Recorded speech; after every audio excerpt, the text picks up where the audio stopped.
کہانی کا نام سچے دوست۔ ایک خوبصورت دن رام اور راج کشتی میں سمندر کی سیر کو نکلے۔ وہ سورج کی روشنی اور سمندر کی ٹھنڈی ہوا سے لطف اندوز ہو رہے تھے۔ دونوں خوشی سے باتیں کرتے رہے اور پھر گھر واپسی جانے کا ارادہ کیا۔ رام نے کہا، راج آؤ اب گھر چلتے ہیں۔ راج نے حامی بھر لی۔ دونوں نے کشتی کو ساحل کی طرف موڑ لیا۔ اچانک آسمان پر بادل چھا گئے، تیز ہوائیں چلنے لگی اور طوفان آ گیا۔ کشتی پانی میں ڈوبنے لگی اور پھر الٹ گئی۔ دونوں دوست سمندر میں گر گئے۔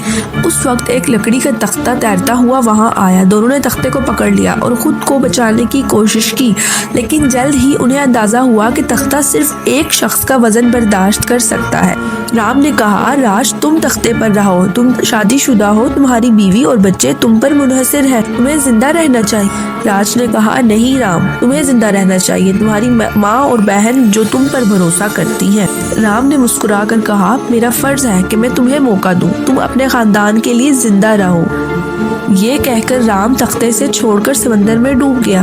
راج زندہ بچ گیا اور اپنے دوست کی قربانی کو کبھی نہیں بھولا۔ اس نے ہمیشہ اپنے دوست کی یاد کو دل میں زندہ رکھا۔ اخلاقی سبق: دوستی، قربانی، محبت اور ایثار کا دوسرا نام ہے۔